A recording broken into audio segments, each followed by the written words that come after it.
आज हम साइंस का chapter number 1 chemical reactions and equations start करेंगे। ठीक है, chemical reactions and equations. Reactions क्या होते हैं और इक्वेशंस क्या होते हैं वो सीखना है इसमें। तो रिएक्शंस मतलब टू केमिकल सब्सटेंस कंबाइंड होके क्या ऑब्टेन होता है, न्यू प्रोडक्ट क्या मिलती है, वो केमिकल रिएक्शंस होता है। और उसे सिंबॉलिकली हम उसे लिखते हैं तो वो इक्वेशंस होता है।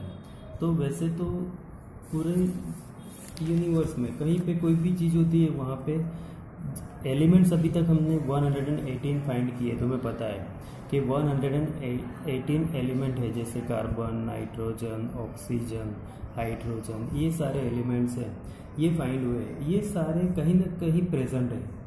कोई भी चीज़ ले लो, सब हर जगह पे कोई ना कोई एलिमेंट प्रेजेंट होता है। तो ये कार्बन, नाइट्रोजन, ऑक्सीजन, इनसे कुछ ना कुछ बनता है। जैसे H2 and O, 2 hydrogen and 1 oxygen mix होकर H2O मॉलिक्यूल बनता है। ऐसे अलग अलग C2H4 ऐसे अलग अलग कंपाउंड्स बनते हैं। तो यही सारे केमिकल कंपाउंड्स बनते हैं एलिमेंट से। किससे बनते हैं? एलिमेंट से। फिर उनके बीच में जो केमिकल्स रिएक्शंस होते हैं वो केमिकल रिएक्शंस एंड उसका इक्वेशंस क्या होता है वो सब हमें सीखना है। तो केमिकल रिएक्शंस एंड इक्वेशंस, इसमें सबसे पहले देखो यहाँ पे consider the following situations of daily life and think what happened when. तो यहाँ पे डेली लाइफ की कुछ सिचुएशंस दी हुई है, तो उसमें ये कंसीडर करना है कि क्या होता है। तो सबसे पहले दिया है milk is left eight A room temperature during summer.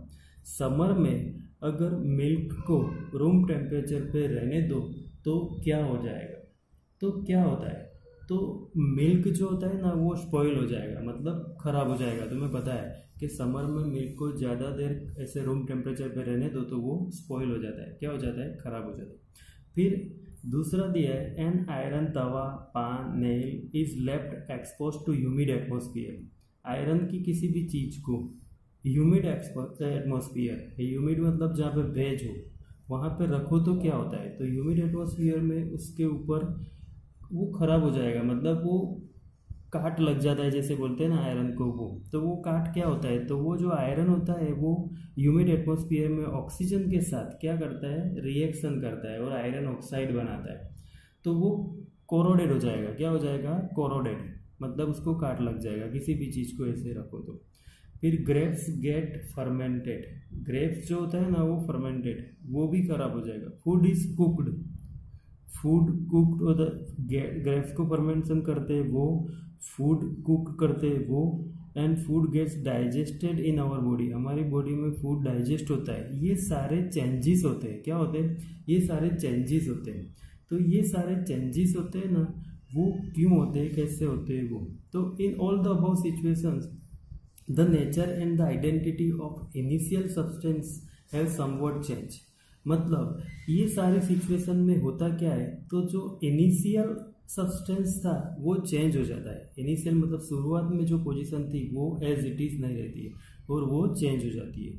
तो we have already learn about physical and chemical changes. हमने 2 चेंजेस सीखे थे, physical and chemical changes. Physical changes वो थे जिसमें प्रॉपर्टी चेंज नहीं होती, और केमिकल चेंजेस वो होते हैं जिसमें प्रोडक्ट जो मिलता है उसकी प्रॉपर्टी पूरी रिएक्टेंट से चेंज हो जाती है। वो matter in our previous classes, right? So whenever a chemical changes occur we can say that chemical reaction has taken place. तो जब फिजिकल चेंजेस भी होते हैं केमिकल चेंजेस भी होते हैं, पर जब केमिकल चेंजेस होता है ना तब उसमें केमिकल रिएक्शंस होता है। ये हम सीखेंगे कि जो केमिकल चेंजेस होते हैं उसमें क्या होता है? केमिकल रिएक्शंस होता है। क्या होता है? Chemical reactions. अब देखो, you may perhaps be wondering as to what is actually meant by a chemical reactions। तुम्हें ये जान के आश्चर्य होगा कि केमिकल रिएक्शन क्या है। How do we come to know that a chemical reactions has taken place? वो कैसे होता है? Let us perform some activities and find answer to it. तो इसके लिए हम एक एक्टिविटी करते हैं। फर्स्ट एक्टिविटी है एक्टिविटी 1.1। फर्स्ट एक्टिविटी में करना क्या है देखो, तो clean a magnesium ribbon about 3 to 4 centimeter long by rubbing it with sandpaper. एक मैग्नीशियम रिबन मतलब मैग्नीशियम की स्ट्रेट पट्टी जैसा एक पार्ट होता है, वो लेना है और उसको क्या करना है, क्लीन करना है। उसको क्लीन करना है रबिंग विथ सैंड पेपर, कांच पेपर जो होता है ना उससे घिस के उसको क्लीन करना है। उसको क्लीन क्यों करना है, तो वो मैग्नीशियम है, अगर उसको क्लीन नहीं करो तो मैग्नीशियम के ऊपर है ना, जैसे आयरन होता है, आयरन के ऊपर काट लगा हुआ होता है, मैग्नीशियम के ऊपर भी उसके ऑक्साइड्स होते हैं, तो वो ऑक्साइड्स लगे हुए होते हैं, तो उसे रब करके उसे क्लीन करना है और उसको क्लीन करने के बाद उसको एक्टिविटी में यूज़ करना है। क्या करना है, यूज़ करना है। तो फिर क्लीन करने के बाद क्या करना है, तो hold it with a pair of tongues, उसको ये पेयर ऑफ टंग्स है उससे होल्ड करना है। ये रही मैग्नीशियम रिबन, उसको पेयर ऑफ टंग से क्या कर दिया, पकड़ लिया। Hold it pair of tongues, right. Burn it using a spirit lamp और बर्नर, एक स्पिरिट लैम्प लो या बर्नर लो, उससे क्या करना है, हीट देना है, गर्म करना है। And collect the ash so formed in a watch glass. अब इसको गर्म करोगे तो यहाँ से जो बर्न करने के बाद ऐश गिरेगी, राख गिरेगी नीचे, वो वॉच ग्लास में क्या करना है, कलेक्ट करना है। क्या करना है, कलेक्ट करना है। Burn the magnesium ribbon keeping it away as far as possible from your eyes, इसको दूर रखना है, आइज से दूर रखना है, राइट। तो ये एक्टिविटी थी। तो ये एक्टिविटी में होगा क्या, तो ये जो फर्स्ट एक्टिविटी थी इसमें पहले तो यहाँ पे नीचे दिया है what do you observe, what do you observe. तो सबसे पहले हमें ये क्वेश्चन होता है कि यहाँ पे मैग्नीशियम रिबन क्यों सिलेक्ट किया है हमने। तो मैग्नीशियम रिबन इसलिए सिलेक्ट किया है कि वो हाईली रिएक्टिव है और वो एयर के साथ इजीली रिएक्शन करता है। एयर जो होती है उसके साथ इजीली रिएक्शन करके जल्दी जल जाएगा, तो इसीलिए हमने उसको सिलेक्ट किया है। किसको, मैग्नीशियम रिबन को। फिर मैग्नीशियम रिबन जो होता है उसका इनिशियली मतलब शुरुआत में उसका कलर क्या होता है, तो मैग्नीशियम रिबन होता है ना, उसका शुरुआत में कलर जो होता है वो जो भी हो सैंड पेपर्स के घसने के बाद सिल्वरी वाइट होता है। पहले सैंड पेपर से क्लीन करो ना तो उसका कलर कौन सा होता है, सिल्वरी वाइट जैसा कलर होता है, राइट। क्लीन करने के पहले तो ऊपर उसके ऑक्साइड्स होंगे तो वो कोई कलर फिक्स नहीं होगा, पर क्लीन करने के बाद वो वाइट होता है। फिर ये होता है कि इसको जब हम हीट देते हैं तो उसकी जो फ्लेम बनती है वो फ्लेम कैसी बनती है, तो मैग्नीशियम को जब भी हम हीट देंगे ना तो उसकी जो फ्लेम बनेगी वो डेजलिंग वाइट फ्लेम बनेगी। डेजलिंग मतलब तुमने दिवाली में हीरा जलाया होगा उसके जैसी फ्लेम बनेगी, प्योर वाइट ब्राइट वाइट बनेगी, डेजलिंग वाइट फ्लेम बनेगी। फिर अब जब वो डेजलिंग वाइट फ्लेम बनती है तो उसमें से जो ऐश गिरेगी वो कलेक्ट हमने कहाँ की थी, वॉच ग्लास में। कहाँ पे कलेक्ट की थी, वॉच ग्लास में। तो वॉच ग्लास में क्या होता है, तो वॉच ग्लास में जो ऐश होती है वो वाइट कलर की होती है। कैसी होती है, वाइट कलर की। वो जो वाइट कलर की ऐश होती है ना वो होता है मैग्नीशियम ऑक्साइड। क्या होता है, मैग्नीशियम ऑक्साइड। तो ये मैग्नीशियम ऑक्साइड बनता है, हम जब उसको हीट देते हैं तो मैग्नीशियम ऑक्साइड बनता है। क्या बनता है, मैग्नीशियम ऑक्साइड। तो अब जो नीचे गिरा वो मैग्नीशियम ऑक्साइड था, तो अब वो जो रिएक्शन हुआ वो रिएक्शन कैसे होगा, तो उसका रिएक्शन क्या होगा, तो सिंपल है कि Mg मैग्नीशियम है, मैग्नीशियम रिबन, उसको हमने क्या किया, हीट किया। ये सॉलिड फॉर्म में है, राइट। अब उसको हीट देंगे तो उसे क्या मिलेगा, ऑक्सीजन। क्या मिलेगा, ऑक्सीजन, राइट। अब उसको हीट दिया हमने, ये गर्म कर दिया, तो बनेगा क्या, MgO। क्या बनेगा, MgO। क्या बनेगा, MgO। तो ट्वाइस यहाँ पे लिखेंगे 2Mg + O2, तो ट्वाइस MgO। ये बैलेंस कर दिया, इक्वेशन क्या कर दिया, बैलेंस कर दिया। तो ये जो फर्स्ट एक्टिविटी थी वो फर्स्ट एक्टिविटी में हमने क्या देखा कि मैग्नीशियम हीट दे तो उसका मैग्नीशियम ऑक्साइड बनता है। क्या बनता है, मैग्नीशियम ऑक्साइड बनता है। और ये जो बन गया वो फर्स्ट एक्टिविटी 1.1 थी। तो ऐसी अलग अलग एक्टिविटीज़ होती है, तो ये एक्टिविटीज़ करके हमें क्या डिसाइड करना है, तो हमें ये डिसाइड करना है कि अलग अलग एक्टिविटीज करते हैं तो केमिकल रिएक्शंस जो होते हैं, केमिकल रिएक्शंस उसमें क्या क्या चेंजेस होते हैं, तो हमें पता चलेगा कि केमिकल रिएक्शंस हुआ या नहीं।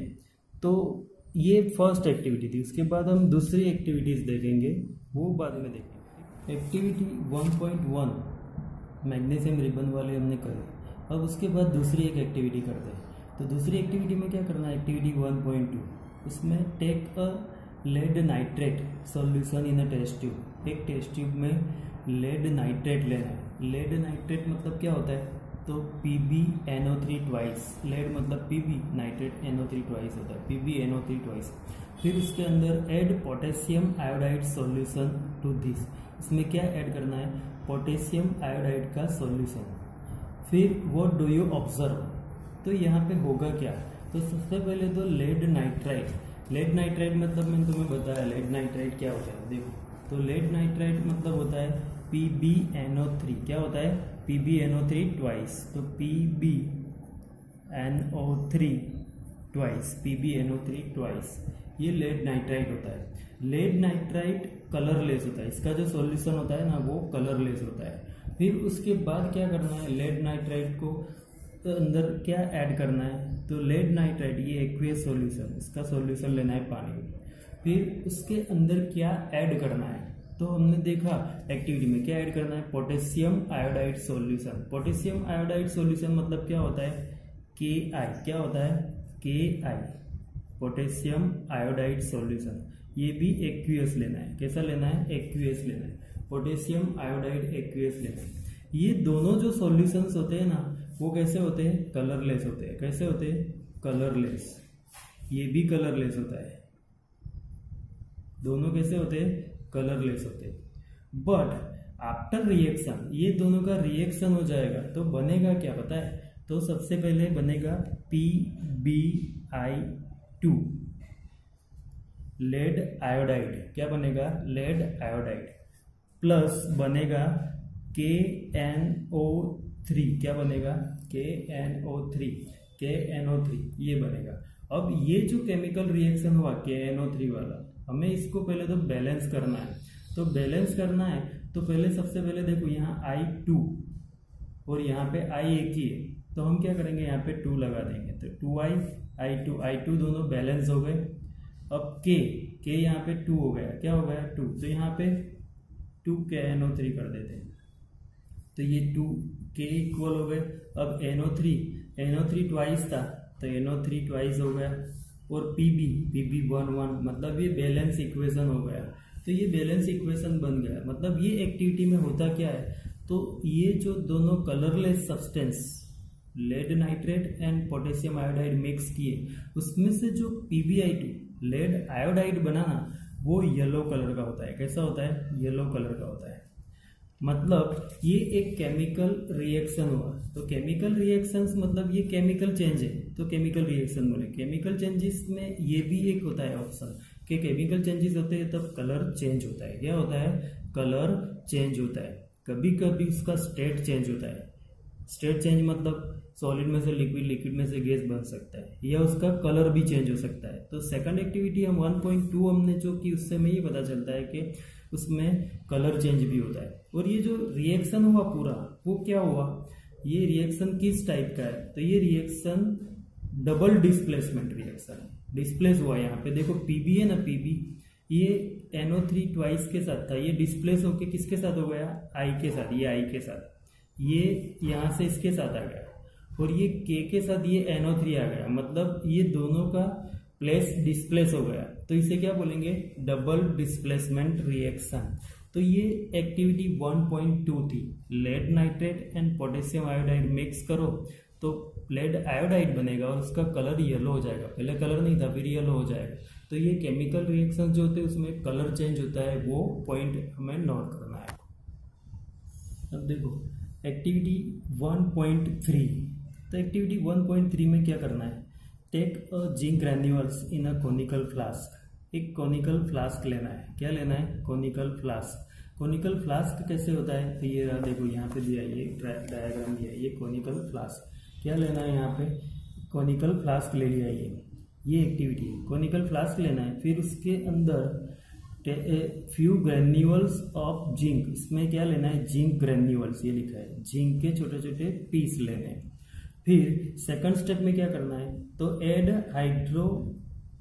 हाइड्रोक्लोरिक एसिड और सल्फ्यूरिक एसिड टू दिस। इसके अंदर सल्फ्यूरिक एसिड यहाँ पे ऐड किया है, हाइड्रोक्लोरिक एसिड भी ऐड कर सकते हो, दोनों में से किसी एक को यहाँ पे ऐड करना है, राइट।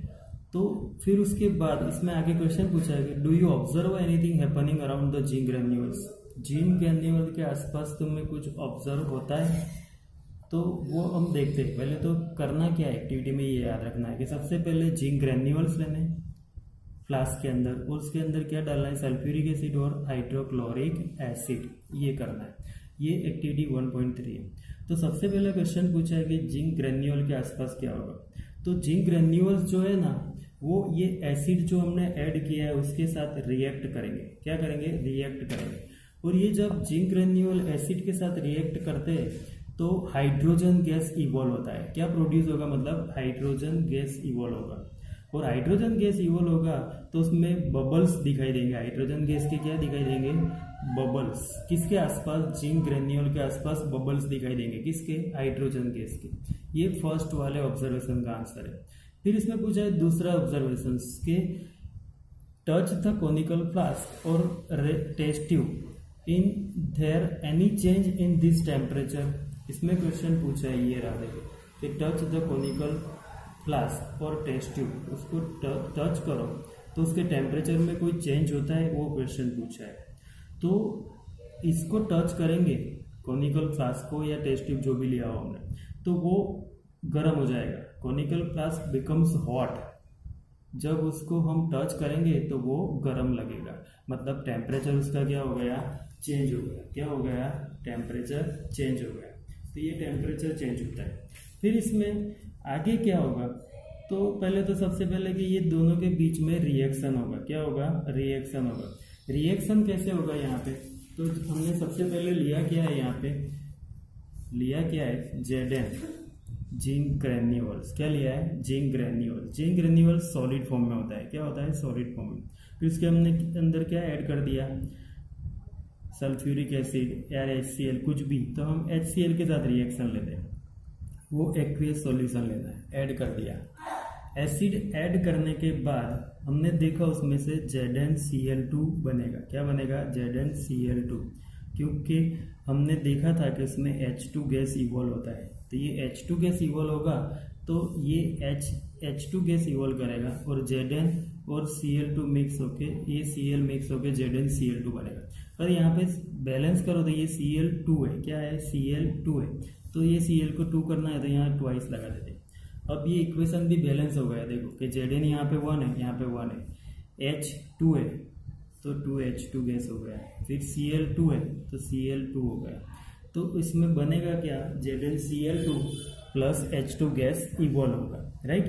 फिर इसमें क्वेश्चन होता है कि ये जो रिएक्शंस होता है वो कैसा होता है।